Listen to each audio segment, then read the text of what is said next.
तुम्ही सगळे बरे आहात ना? सर्वांना रामकृष्ण हरी. जय श्रीराम. बघा, तुम्ही सगळे प्रपंचिक आहात आणि प्रत्येकाच्या लाईफमध्ये, प्रत्येकाच्या जीवनामध्ये प्रश्न असतो आणि प्रश्नाच्या निमित्तानं आपण सद्गुरूकडे, भगवंताकडे आपण येत असतात. मला विशेष आज हनुमंतरायाच्या भक्तीचा वार शनिवार आहे आणि शनिवाराच्या निमित्तानं श्रीराम शक्तीपीठामध्ये पूर्ण महाराष्ट्रामधून समाज येत असतो. त्या समाजाला नेमकं काय प्रबोधन करायचंय, नेमकं अध्यात्म कसं सांगायचंय आणि नेमकं भगवान परमात्माची भक्ती कशी केली पाहिजे, कशी भगवंताची भक्ती कशी करतात, हे सांगणं मला असं वाटतं की आज गरजेचं आहे. आपण सगळे लोक शिकलेले आहात, सुज्ञ आहात. आपल्या सगळ्यांना माहीत आहे की भगवान परमात्मा आहे, पण तो कसा आहे, कुठे राहतो याचा पत्ता अजून आपल्या कोणाला माहीत नाहीये. आणि ज्या लोकांना हा याचा पत्ता माहीत आहे त्या लोकांनी मौन धारण केलेलं असतं, कारण की ते जर ज्ञानी महात्मे बोलले तर समाजाचा त्याच्यावर विश्वास बसत नाहीये. आणि म्हणून त्या महात्म्यांना असं वाटतं की जेव्हा समाज भगवंताची भक्ती करेल आणि स्वतः तो स्व अनुभव घेईल आणि तेव्हा तो भगवंताला मानणार आहे. कारण भगवान परमात्मा, जसं आपण उदाहरण भाजीपाला घ्यायला जातात आणि आपण त्याचा भाव करतात त्या भाजीपाल्याचा, आणि भाव केल्याच्या नंतर तो भाजीपाला घेऊन पण येतात आपण, आणि उरलेला भाजीपाला आपण काय करतात, टाकून देतात. तसा भगवंत आहे का? तसे साधू संत आहेत का? तसा आपला धर्म आहे का? तसं मनुष्य जीवन आहे का? नाहीये. मनुष्य जीवन आणि भगवंत खूप अनमोल ह्या गोष्टी आहेत आणि ह्या गोष्टी प्रेमानं, श्रद्धेनं, विश्वासानं, भक्तीनं आणि समर्पणानं स्वीकार केल्या जातात, प्राप्त केल्या जातात. म्हणून आपल्या सगळ्यांना मला सांगायचं आहे, कारण की भगवंताची भक्ती करायची ना तर आपल्या घरापासून करा. सुरुवात आपल्या घरापासून करा. याचं कारण तुम्हाला मी सांगेल. कारण की तुम्ही आनंदी असाल ना तर समोरच्या व्यक्तीला रिस्पेक्ट द्याल. तुम्ही समाधानी असाल ना समोरच्या व्यक्तीला रिस्पेक्ट द्याल. तुम्ही टेन्शन फ्री असाल तर समोरच्या व्यक्तीला रिस्पेक्ट द्याल. तुमच्या अंतरंगामध्ये प्रेम भाव असेल, भक्ती असेल, विश्वास असेल तर समोरच्या व्यक्तीला तुम्ही रिस्पेक्ट द्याल. आणि रिस्पेक्ट ही ईश्वराची पूजा आहे. रिस्पेक्ट हीच भगवंताची पूजा आहे. नाही तर मी डिप्रेशन मध्ये, टेन्शन मध्ये आहे, मी कोणाला तरी काहीतरी बोलतोय, शब्दप्रयोग माझ्याकडून चुकीचे होतात, समोरच्या व्यक्तीचं मन दुखतंय आणि समोरच्या व्यक्तीचं मन दुखवणारी व्यक्ती भगवंताचं चिंतन, भजन, कीर्तन नाही करू शकत, दुसऱ्याला प्रबोधन नाही करू शकत, ती दुसऱ्याला स्वतःचं ज्ञान नाही एक्सप्लेन करू शकत. तर मग ती व्यक्ती कशी असली पाहिजे? तर ती व्यक्ती भगवान श्रीकृष्ण गीतेमध्येच ती प्रज्ञाचे लक्षणं सांगतात. हो, तो कसा बोलतो, कसा चालतो, कसा बसतो, म्हणजे प्रत्येक त्याची मोमेंट कशी असते, तर प्रत्येक त्याची मोमेंट अशी असते की प्रत्येक जीवामध्ये ईश्वर बघण्याची त्याची ती ज्ञान चक्षु, ज्ञान दृष्टी असते, ज्ञानमय दृष्टी असते आणि सर्वज्ञ तो असतो.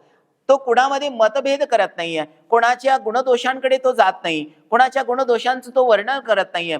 प्रत्येकाला जो देवाप्रती त्याचा रिस्पेक्ट असतो, प्रत्येक तो रिस्पेक्ट प्रत्येक जीवाप्रती त्याचा असतो. आणि ते महात्मे जेव्हा समाजामध्ये येतात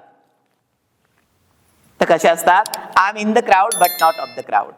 हो, मी समाजामध्ये तुम्हाला दिसतोय, मी गर्दीमध्ये दिसतोय, पण मी गर्दीचा नाहीये. मी समाजामध्ये आलोय, समाजाच्या कल्याणासाठी आलेलो आहे, पण समाजाचा मला मान, सन्मान, रिस्पेक्ट वगैरे वगैरे मला काही नको आहे. कारण की माझी गरज समाजाला आहे.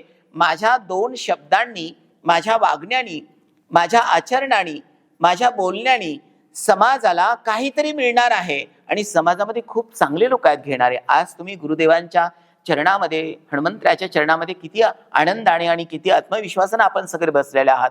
आपण किती विश्वासानं लोक आलेले आहात की आज शनिवार आहे, चला गुरुदेवांचं दर्शन पण होईल, गुरुदेवांचा आशीर्वाद लागेल आणि जे दुःख कष्ट आहेत आमच्यावरती, बरोबर आहे, तर ते सगळे निघून जातील. हा भाव आपल्या सगळ्यांचा आहे आणि हाच भाव प्रत्येक जीवाचा जर असला तर तो महात्मा कोणत्याही प्रकारे, त्या महात्म्यालाही कष्ट होत नाहीये आणि आपल्याला पण कष्ट होत नाही. त्या महात्म्याचा आपल्याला आशीर्वादही मिळतो, त्या महात्म्याचा आपल्याला दर्शन पण मिळतो, त्या महात्म्याचं आपल्याला महत्व पण कळतो आणि आपले प्रश्न आपोआप सुटायला लागतात. पण आता हल्ली कसं आहे, उदाहरण मी इथे इथे सांगतो की प्रत्येकाने कंपल्सरी रामनामाची वही लिहायची आणि रामनामाचं चिंतन करायचंय. पहिल्या प्रथम तर रामाबद्दल आपल्या कुणाला प्रेम नसतं. राम आपण कुणी पाहिलेला नाहीये, राम तुम्ही अनुभवलेला नाहीये. तर मला माझ्या माता भगिनींना आणि मला महापुरुषांना, सज्जनांना आणि माझ्या पूर्ण महाराष्ट्राला, माझ्या पूर्ण दिव्य भारताला, मला ह्या व्यासपीठाच्या माध्यमातून ज्या मार्गावर मी आहे, ज्या प्लॅटफॉर्मवर मी समाजाचं काम करतोय, ज्या प्लॅटफॉर्मवर मी आहे, ते खूप जबाबदार प्लॅटफॉर्म आहे आणि खूप जबाबदार व्यक्ती समजून आपण एक्सप्लेन केलं पाहिजे.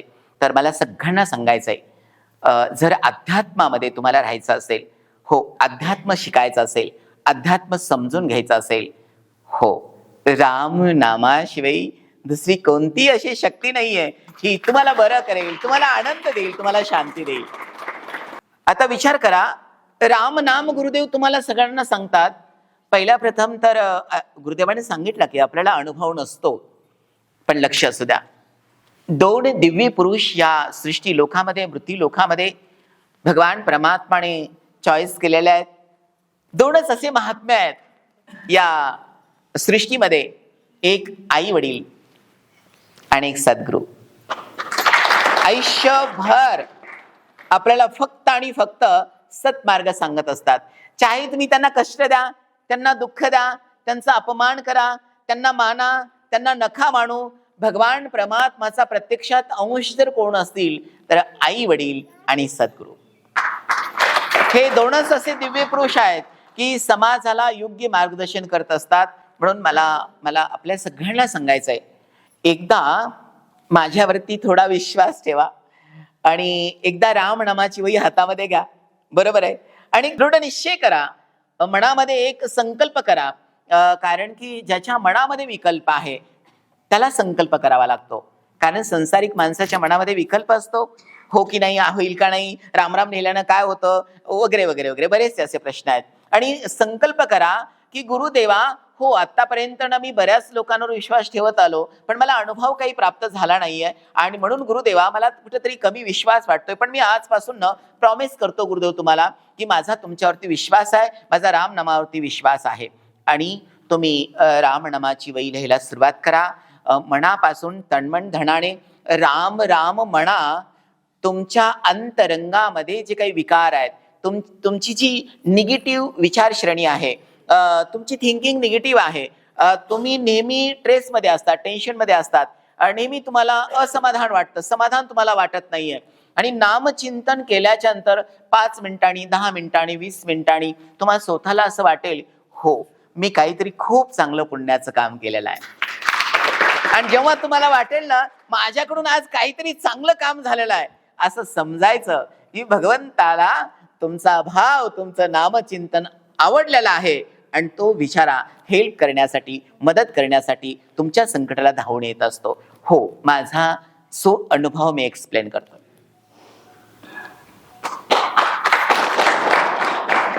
हनुमंतरायाला मी कधी प्रश्न विचारला नाहीये, कारण माझ्या मनामध्ये कधीच प्रश्न निर्माण झाला नाहीये. कारण मला माहित आहे की जसं तुमचं कर्म आहे, जशी तुमची वाणी आहे, जसा तुमचा भाव आहे, जशी तुमची भक्ती आहे, जसं तुमचं समर्पण आहे, तसा भगवान परमात्मा हातामध्ये घेऊन उभा असतो. कारण पहिल्या प्रथम तर आपला भाव आतून जो भगवान परमात्मा अंतर्ज्ञानी आहे, ज्ञान चक्षुनी तो पाहत असतो, दिव्य दृष्टी आहे भगवान परमात्माला. भगवान परमात्मा म्हणजे एक दगडाची मूर्ती नाहीये, भगवान परमात्मा म्हणजे फक्त एक शिवलिंग नाहीये, भगवान परमात्मा म्हणजे मंदिरामध्ये जे देव देवता आहेत ना, हो, भगवंताच्या भावनेनं हे सगळं निर्माण झालं असेल, पण याच्या वेगळा चैतन्य प्रभू आहे, अतिशय याच्या वेगळा आहे. कारण कुठेही तुम्ही जा, पण भाव तुमचा अंतरंगामध्ये असल्याशिवाय तुम्हाला दगड सध्या पावणार नाहीये. बरेचसे लोक मला प्रश्न करतात, का हो गुरुदेवा, अभिषेक केल्यानं खरंच भगवान विश्वनाथ प्रसन्न होतात का? देवाला फुलं वाहिल्याचे तर देवाला आनंद मिळतो का? देवाबद्दल काय सांगाल गुरुदेवा? तर मी सगळ्यांना सांगतो, तुमच्या आयुष्यामध्ये ऑक्सिजनचं महत्व किती सांगा बरं. कोण सांगेल? तुमच्या लाईफ मध्ये ऑक्सिजनचं महत्व किती आहे? कोण सांगेल? खूप जास्त. हो, त्याच्यापेक्षा जास्त महत्व मी भगवंताला देतो. त्याच्यापेक्षा जास्त महत्व मी संविधानाला देतो. त्याच्यापेक्षा जास्त महत्व मी माझ्या राष्ट्राला आणि देशाला देतो. आणि म्हणून ज्या व्यासपीठाहून मी एक्सप्लेन करतोय, मी आपला भारतीय धर्म, संतांची परंपरा, नामचिंतन याच्याबद्दल मी इंट्रोडक्शन इथून देतोय ना, तर मला असं वाटतं हो, हेच खरं आहे. कारण की पहिला भाव निर्माण तुमच्या अंतरंगामध्ये झाला पाहिजे. मी प्रत्येक व्यक्तीचा, म्हणजे माझ्या विवेकाला, माझ्या बुद्धीला, माझ्या मनाला, माझ्या आचरणाला, माझ्या अभ्यासाला, माझ्या साधनेला ज्या ज्या गोष्टी योग्य वाटतात आणि डोळस बुद्धीने, आता बघा मला असं वाटतं की सगळे लोक असं म्हणतात की विज्ञानाचं हे जग आहे. हो, असू द्या, काही प्रॉब्लेम नाही, बरोबर आहे ना. आपण सगळे विज्ञान मानणारे लोक आहात आणि आपण सगळे शिकलेले लोक आहात. तुम्ही एवढा स्टँडर्ड मोबाईल तुम्ही यूज करताय, एवढा स्टँडर्ड मोबाईल तुम्ही सांभाळताय आणि एवढ्या टेक्निकच्या दुनियामध्ये तुम्ही किती छान हॅपी जीवन जगताय. म्हणजे तुम्हाला सगळ्यांना माहित आहे की विज्ञान विज्ञान आहे, पण लक्ष असू द्या, विज्ञानाच्या कोठी पटीनं श्रेष्ठ अध्यात्म आहे. आपण जसं म्हणता ना, अहम ब्रह्मास्मी, मी ब्रह्मा आहे, ओम तत्वमसी. हो, तू पण ब्रह्मा आहेस, तू पण जीव आहेस, पण तू कसा आहेस? तू हसतोय म्हणजे रडतोय, तू जन्माला आलास म्हणजे तू मरणार आहे, तू अपेक्षा केली म्हणजे तू दुःखी आहे. ते कोण आहे? जीव आहे. पण लक्ष असू द्या, मी जन्मतच नाही म्हणजे मला मरायचं टेन्शनच नाहीये. मी अपेक्षा केली नाहीये म्हणून मला दुःखाची काही प्रॉब्लेम नाहीये. दुःखाची काळजी करायची काही गरज आहे का? बघा, मी कोणाकडे अपेक्षा करत नाही तर दुःख प्राप्त होण्याचं कारणच नाहीये. भगवान परमात्मा जो चैतन्य आहे तो कोणाकडे काही अपेक्षा करत नाहीये. हे मी केलं, हे माझ्यामुळे झालं, हे कोण म्हणतं? माणूस म्हणतो. म्हणून तो माणूस सर्वस्व नाहीये. जो म्हणतो हे मी केलं, हे माझ्यामुळे झालेलं आहे, ज्याच्यामध्ये अहमभाव आहे तो जीव आहे. आणि ज्याच्यामध्ये अहमभाव नाहीये, निर्विनिराकार सच्चिदानंद स्वरूप, जसा ह्या लाईटाचा प्रकाश माझ्या समोर आहे तसा प्रकाशमय तो चैतन्य प्रभू आहे. तो कधीच म्हणत नाही की हे माझ्यामुळे झालंय. पण लक्ष असू द्या, हे देवामुळे सर्वस्व होत असतो. जीव निमित्त मात्र आहे, तसं सायन्स हे निमित्त मात्र आहे. आणि सायन्स माणसाला ईश्वराने बुद्धी दिली, कला कौशल्य ईश्वरानं दिलं. ईश्वराने एवढा सुंदर त्याला प्राण दिला, एवढे सुंदर अवयव दिले, एवढा सुंदर विवेक दिला. आणि म्हणून तर मनुष्याने हे संशोधन केलं. हे संशोधन करण्यासाठी कोण विवेकता देतो? तर ते विवेकता देणार आहे भगवान परमात्मा. भगवान परमात्मा गीतेमध्ये म्हणतात, मै अध्यक्षेन प्रकृती स्वेतेस चराचरम, हे तू नाणेन कोणते जगद्दीप परिवर्तते. अर्जुना, या सृष्टीचं नियोजन आयोजन हे सगळ्या ज्या गोष्टी आहेत ना, हे सगळ्यांचं कारण मी आहे. या सृष्टीचा मी अध्यक्ष आहे. माझ्याशिवाय लोक हसतही नाहीये आणि माझ्याशिवाय लोक रडतही नाहीये. कारण हसवणारा आणि रडवणारा याचं कारणच मी आहे. तर सज्जनांनो, आपण सगळ्यांनी समजून घ्यायला पाहिजे. तुम्हाला नाही राम कळू द्या, तुम्हाला नाही शास्त्र कळू द्या, तुम्हाला नाही भगवंत कळू द्या, सद्गुरूंनी आपल्याला सांगितलंय ना राम राम लिहायचंय. एकदा करून बघा ना, काय प्रॉब्लेम आहे. म्हणजे नवरा बायकोचं एक सेकंदात ऐकतो, म्हणजे तो एवढा नम्र कधीच नसतो. पण जेव्हा बिचारी अर्धांगिनी आदेश करते ते एवढा नम्र होतो की त्याच्यामध्ये कधी कधी स्थित प्रज्ञाचं दर्शन पण आपल्याला होतं. बरोबर आहे. म्हणजे तुम्ही एवढं बायकोचं ऐकू शकतात, म्हणजे एवढं तुम्ही मित्राचं ऐकू शकतात, एवढं तुम्ही साधारण माणसाचं ऐकू शकतात. त्यांच्यापेक्षा तरी मी वेगळा आहे ना. वेगळा म्हणजे मला असं नाही म्हणायचं की मी देव आहे, पण मी साधू आहे. त्यांच्यापेक्षा मी चांगलं सांगू शकतो, त्यांच्यापेक्षा मी खरं बोलू शकतो, कॉन्फिडन्सनं सांगू शकतो, योग्य सांगू शकतो. त्याचा तुम्हाला अनुभव पण प्राप्त होऊ शकतो. एकदा ट्राय करायला काय प्रॉब्लेम आहे? एकदा प्रयत्न करायला काय प्रॉब्लेम आहे? तर मला आज आपल्या सगळ्यांना सांगायचंय की इथे श्रीराम शक्तीपीठामध्ये आल्याच्या नंतरनं सगळ्यात जास्त रिस्पेक्ट किंवा सगळ्यात जास्त किंमत कशाला आहे? कशाला आहे सांगा बरं?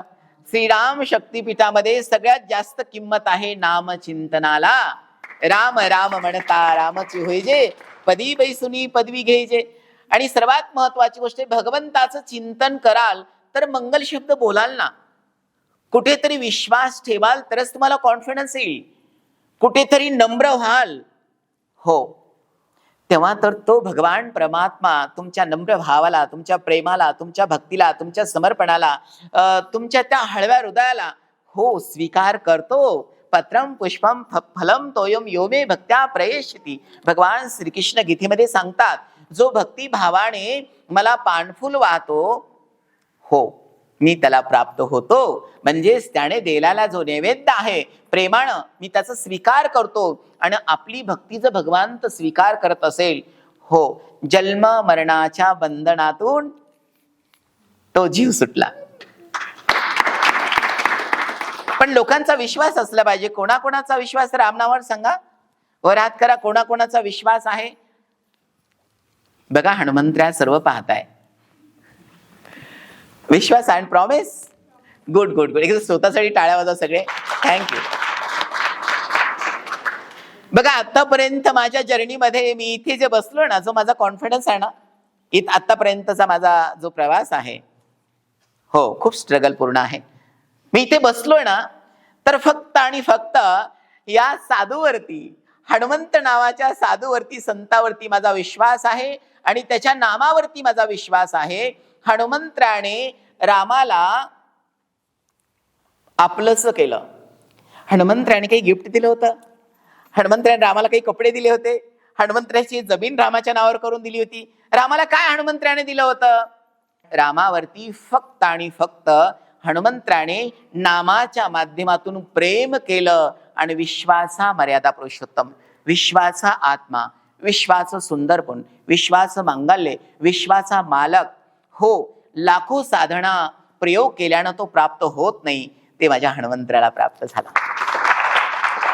सजनांनो नामाशिवाय नाहीये. बघा तुम्ही बार बार आईचं नाव घ्या, आईचं नाव तुम्ही बार बार घ्या.